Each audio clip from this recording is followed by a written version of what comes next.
নমস্কার বন্ধুরা, welcome to আরকে sports. আশা করি তোমরা সবাই সুস্থ ও অনেক ভালো আছো। তো এই ভিডিওতে কিছু গুরুত্বপূর্ণ আপডেটস তোমাদের মাঝে শেয়ার করার আছে। এক এক করে সেগুলো শেয়ার করব, সেক্ষেত্রে একটু স্কিপ না করে ভিডিওটা শেষ অবধি দেখতে থাকো। আর আমাদের এই চ্যানেলে প্রথমবার এসে থাকলে চ্যানেলটিকে সাবস্ক্রাইব করে রেখো। প্রথমেই একটা খুশির খবর শেয়ার করতে চলেছি। মোহনবাগান দলের স্ট্রাইকার জামি ম্যাকল্যান সে কবে আসছে সেই ডেটটা কিন্তু ঘোষণা হয়েছে বা সেই ডেট জানা গেছে।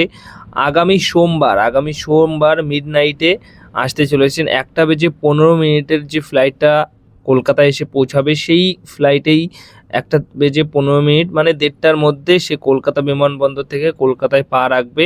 আর সোমবার বলতে মঙ্গলবার পড়ে যাচ্ছে। তো সেই অনুযায়ী আগামী মঙ্গলের যে রাত রয়েছে সেই রাতে জামি ম্যাকল্যান চলে আসবে ভারতে, কলকাতাতে চলে আসবে। এবং যেটা এক্সপেক্ট করা যাচ্ছে যে সে যদি চলে আসে তাহলে হয়তো সাউথ ইউনাইটেড এফসি দলের বিরুদ্ধে যে ম্যাচটা রয়েছে সেই ম্যাচটা সে খেলতে পারে, তার খেলার সম্ভাবনা থাকবে।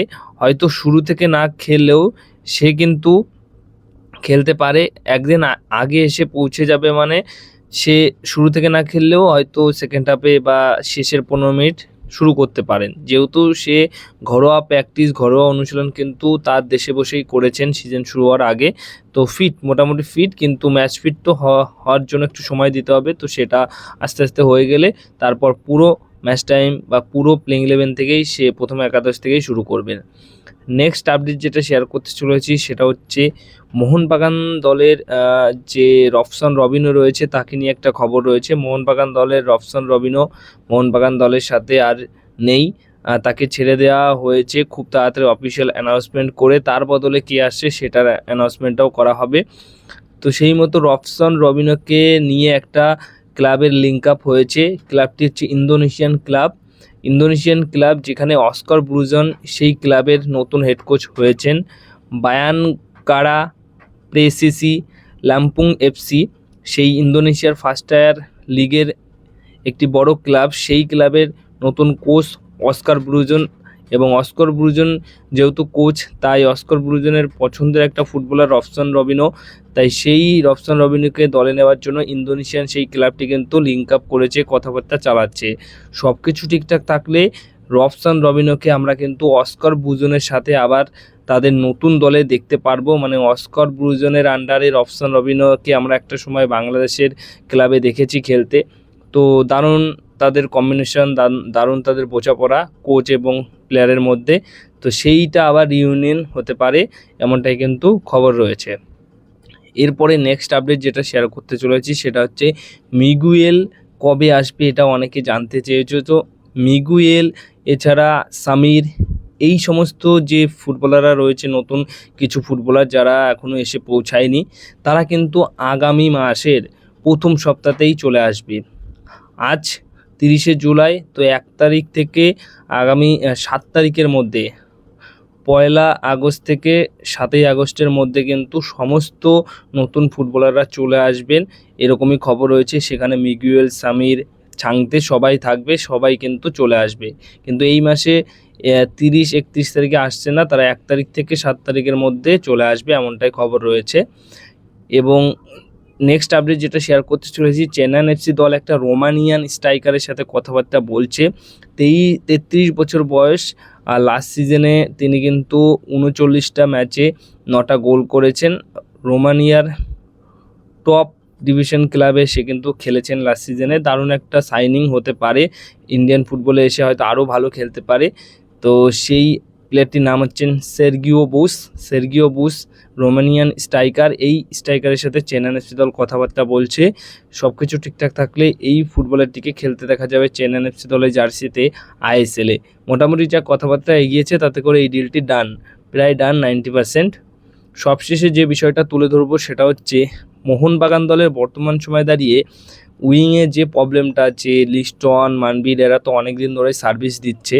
মানবীরের বয়সটাও অনেকটা হয়েছে, তো আগের মানবীর আর এখনের মানবীরের মধ্যে অনেক পার্থক্য রয়েছে। আর লিস্টনের ক্ষেত্রেও মোটামুটি সেই একই ব্যাপার। লিস্টন একটু হলেও ভালো, কিন্তু সে একটু সেলফিশ টাইপের ফুটবলার। মানে অনেক সময় বল ছাড়ে, অনেক সময় নিজেই শট মারে, যেখান থেকে সতীর্থদের পাস দিলে গোল হয়। বা গোল করাতে পারে, সেইগুলো হয়তো করে না। সে একটু সেলফিশ টাইপের ফুটবলার, কিন্তু ভালো ফুটবলার। সে নিজের দক্ষতায় অনেক সময় অনেক গোল করে, চান্সেস ক্রিয়েট করে এবং গোল করায়, কিন্তু বেশিরভাগ সময় তাকে দেখা যায় সেলফিশভাবে খেলতে।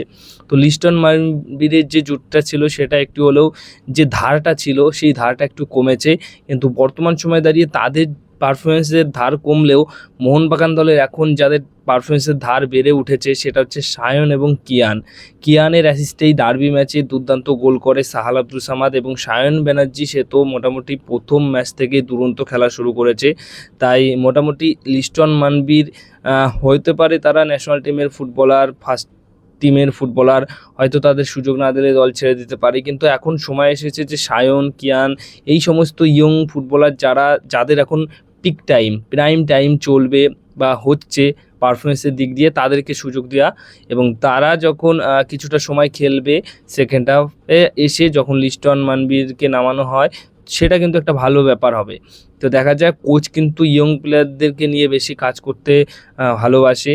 নতুন কোচ প্যানোস, সব এমন নয় যে কোনো একটা ফুটবলার রয়েছে যে এতদিন ধরে ফার্স্ট প্লেইং 11-এ খেলেই এসছে এবং তার পারফরমেন্সটা হয়তো এখন কমে যাচ্ছে, তবুও তাকে খেলাতে হবে, এমনটা নয়। কোচ প্যানোসের আন্ডারে যে ভালো খেলবে, সেটা ইয়ং হোক বা সিনিয়র হোক, সেই সুযোগ পাবে। তো সেই রকমভাবেই আর কি কোচ প্যানোস খেলাবে। কিন্তু আপাতত টাইমে একটা ভালো দিক দেখা দিয়েছে যে লিস্টন মানবিরের যে ধারটা কমেছে, সেটা কিন্তু এখন অন্য দিক দিয়ে কিয়ান এবং সায়নের ব্যাপারটা বেড়েছে। এছাড়া ছাংতে রয়েছে এবং বিদেশি উইঙ্গাররাও রয়েছে। তো সব মিলিয়ে মোহনবাগান দলের আক্রমণ কিন্তু খুব ভালো, কিন্তু সঠিকভাবে ব্যবহার করতে হবে, সঠিকভাবে প্লেয়ারদের খেলাতে হবে, কোন সময় কোন প্লেয়ারদের খেলাতে হবে সেটাই আর কি একটা বড় সিদ্ধান্ত। তাই আপাতত টাইমে লিস্টন মানবিরের তুলনায় কিয়ান, সায়ন এদেরকে বেশি সুযোগ দিলে হয়তো তারা দুরন্ত খেলতে পারে, কিন্তু সেই সুযোগটা হয়তো পরে দেওয়া হবে।